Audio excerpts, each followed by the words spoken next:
Wah,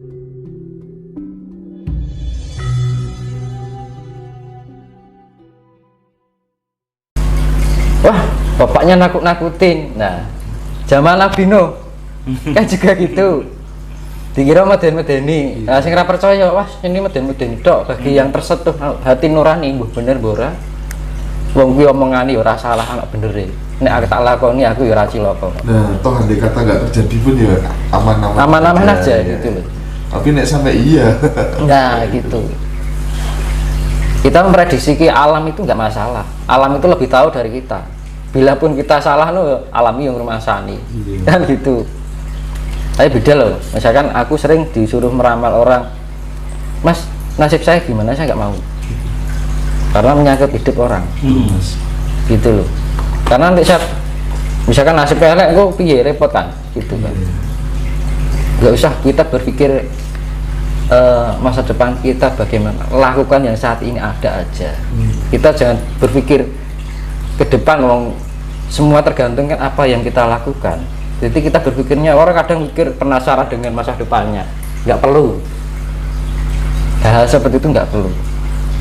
Ya kalau apa tak duduki elek no piye kan mesake ya tuh kasihan, akhirnya sugesti pikirannya terbawa, wah pikirannya ini Kejadian Mas. nah itu loh mesake. Tapi nek alam dingenake orang mungkin percaya, wong alam ngerti. Dan mudah-mudahan justru malah alam tidak mau didahului, malah nggak terjadi. Ya, malah bagus. Justru malah kita memberikan tahu tentang alam kan malah digawe apik to.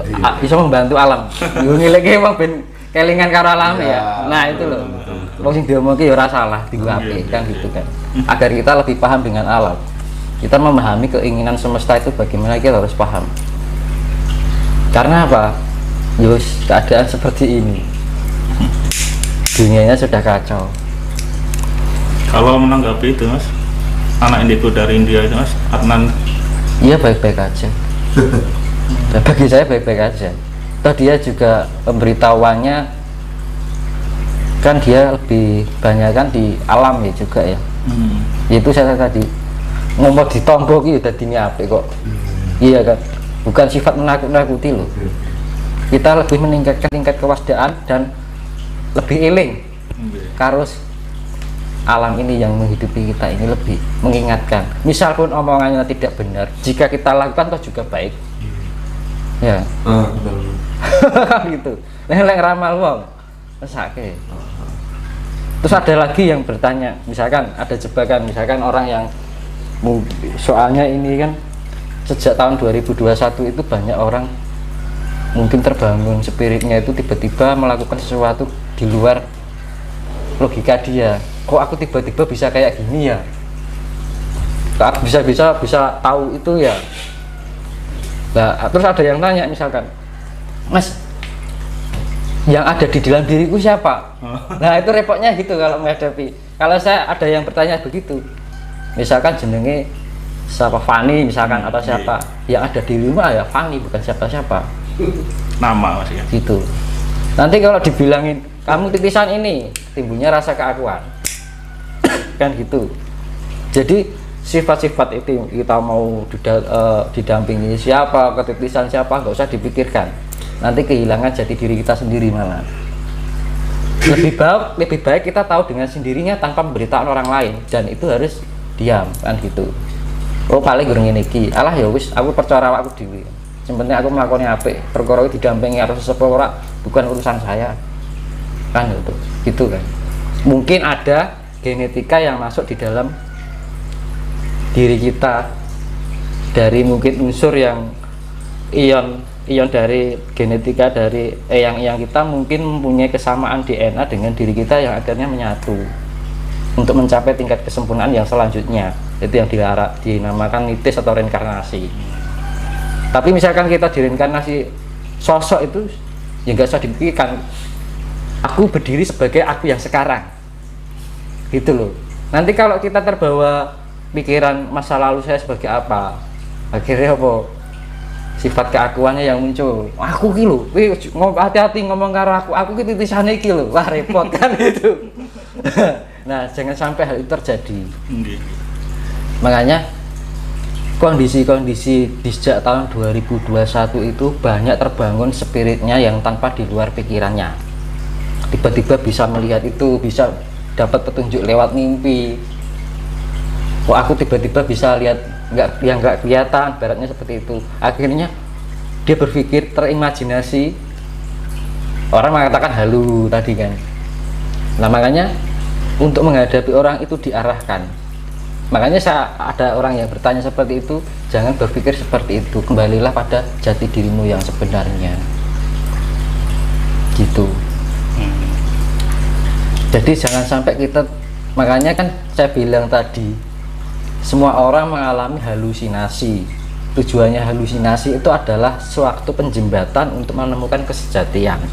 Ya kayak memanah orang mungkin langsung pas tengah, pasti yang melenceng sih kan gitu. Tapi lama-lama juga pas. Kan halusinasi ada halusinasi positif dan negatif, yang mengarah kebenaran dan tidak kebenaran.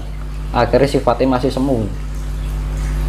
Dan orang yang kayak gitu jangan kita salahkan, itu fase.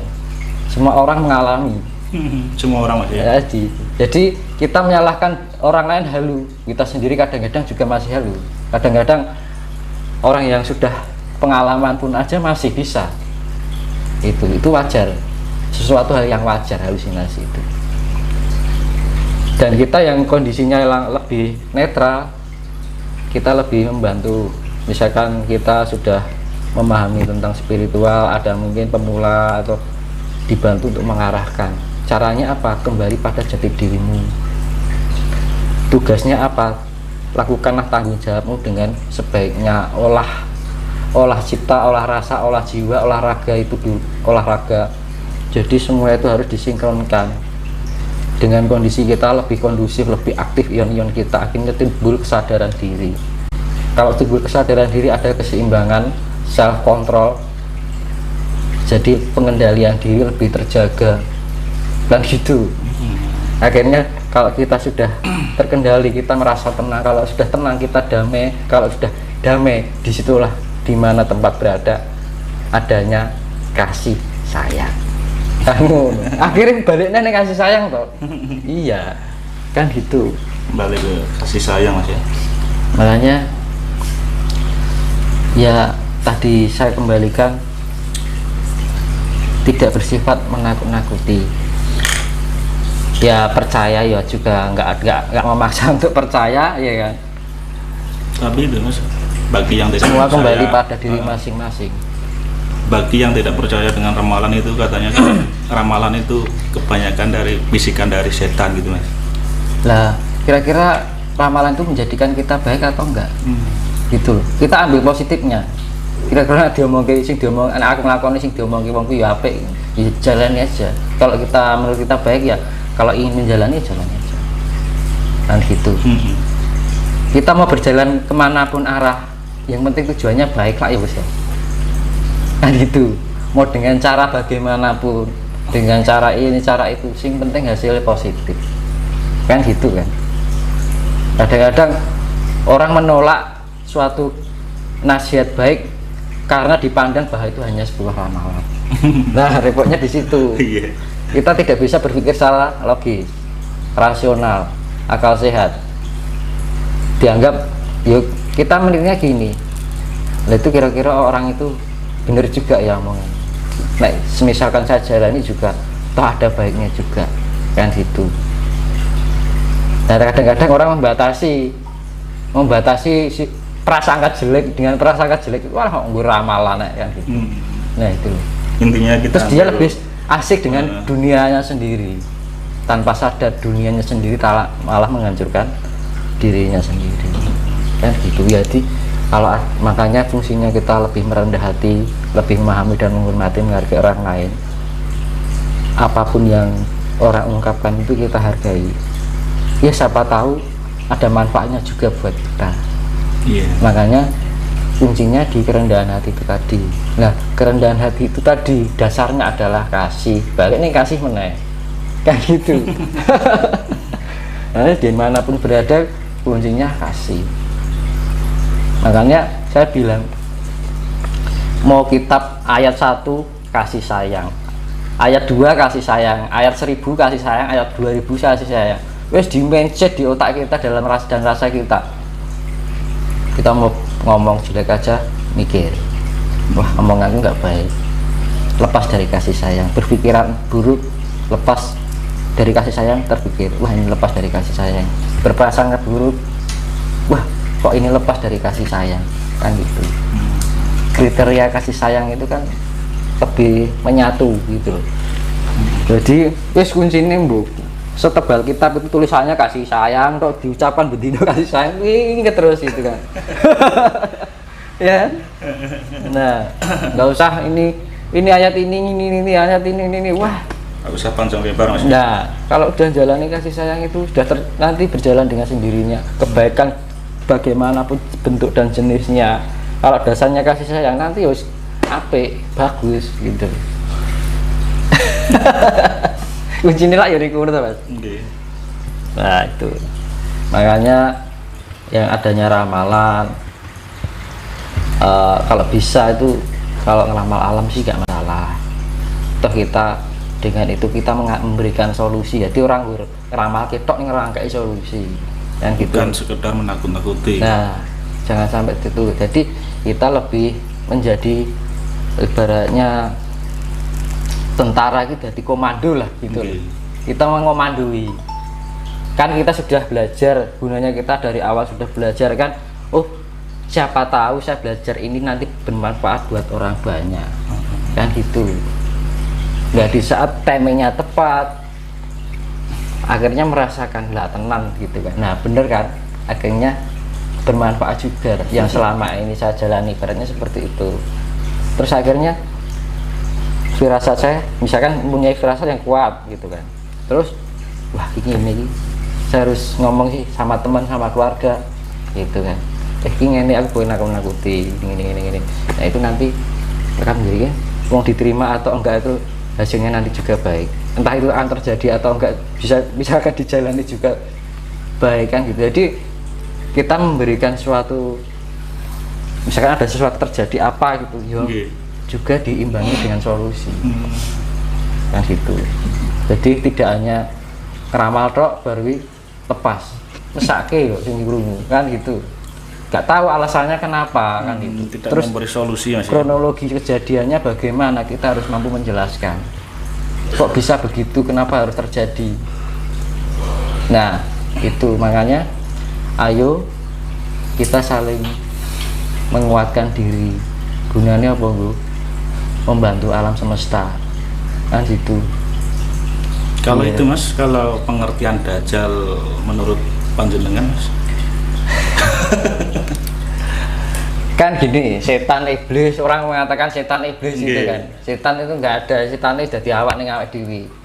Iblisnya sih di kita tuh punya, di dalam tubuh kita mempunyai karakter iblis juga kan gitu. Nanti saya perjelaskan masalah ini ya. Ada unsur iblis itu namanya anti quark. Kalau partikel malaikat namanya quark. Jadi berlawanan itu. Sip. Jadi wah itu setan loh, setannya ning awake dhewe kan gitu loh. Wah orang itu kemasukan iblis. Awake dhewe ngarani wong wis kemasukan iblis san, wis ngarani elek ning wong. Iblis ngarani iblis kan gitu. Nah, pemahaman kadang salah kaprah.